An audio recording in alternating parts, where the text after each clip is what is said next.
राधे हरे कृष्ण। प्रेम से बोलिए कृष्ण कन्हैया की जय। आइए आज के वीडियो में हम फुलेरा दूज की एक प्यारी सी कथा का श्रवण करेंगे। हिंदू धर्म में फुलेरा दूज का विशेष महत्व होता है। इस दिन से ही होली के त्योहारों की शुरुआत हो जाती है।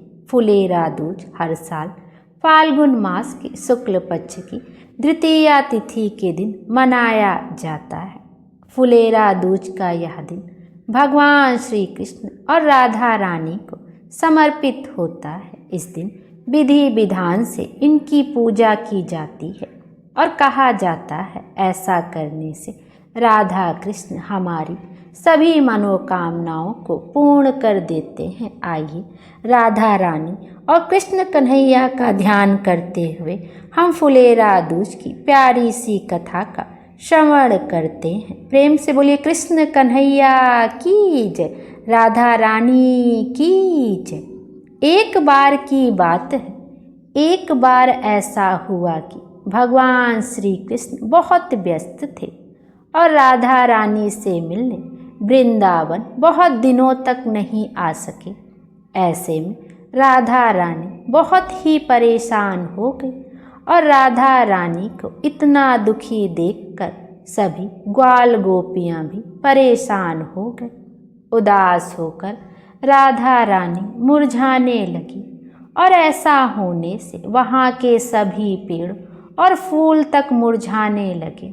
जैसे ही यह बात श्री कृष्ण को पता चली तो वह तुरंत ही राधा रानी से मिलने वृंदावन आ पहुँचे। भगवान श्री कृष्ण से मिलने की इच्छा में तड़प रही थी। राधा रानी प्रसन्न हो गई और राधा रानी को मुस्कुराते ही सूखे हुए पेड़ पौधों में भी जान आ गई। सभी पेड़ पौधे पहले की तरह हरे भरे हो गए।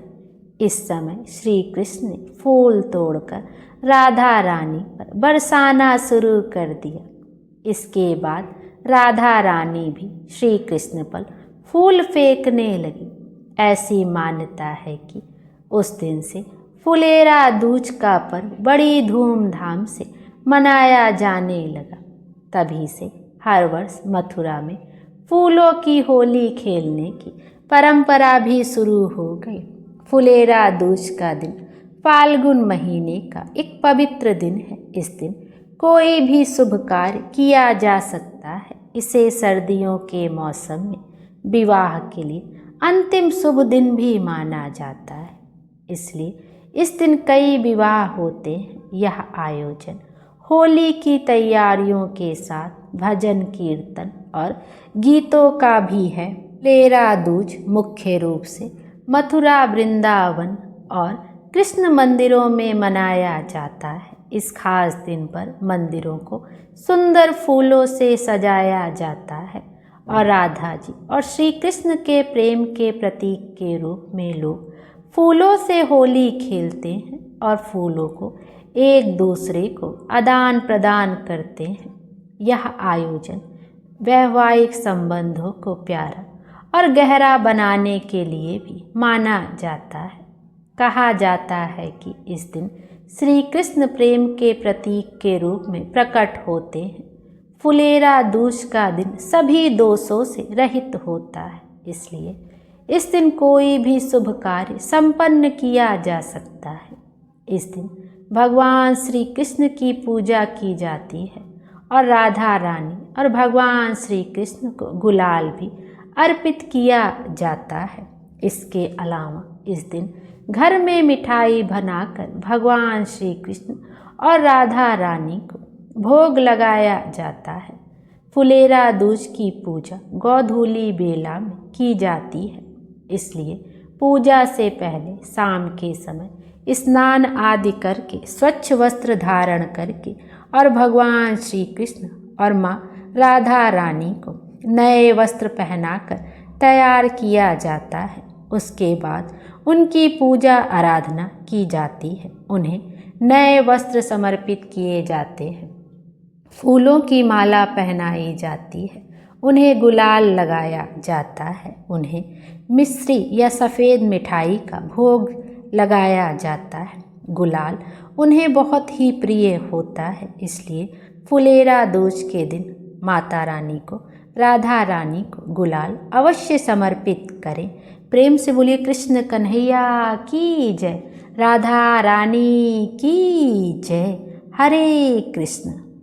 आइए अब श्री कृष्ण जी की आरती का भी श्रवण करते हैं। आरती युगल किशोर की कीजय, तन मन धन न्योछावर कीजय। आरती युगल किशोर की कीजय, तन मन धन न्योछावर कीजय। रवि शशि कोट बदन की शोभा, ताहि निखरी मोर मन लोभा। गौर श्याम मुख निरखत रीझ, प्रभु स्वरूप नयन भर लीज। कंचन थाल कपूर की बाती, हरि आए निर्मल भई छाती। फूलन की सेज फूलन गल माला, रत्न सिंहासन भय नंद लाला। मोर मुकुट कर मुरली सोह, नटवर वेश निरख मन मोह। ओढ़े नील पीत पट सारी, कुंज बिहारी गिरिवर धारी। नंद लाल वृषभान दुलारी, आरती करत सकल नर नारी। आरती युगल किशोर के कीजिए, तन मन धन न्योछावर कीजिए। बोलिए विष्णु भगवान की जय। हरे कृष्ण। भगवान विष्णु हम सब की मनोकामना पूर्ण करें और हमारे जीवन को खुशियों से भर दें। Thank you.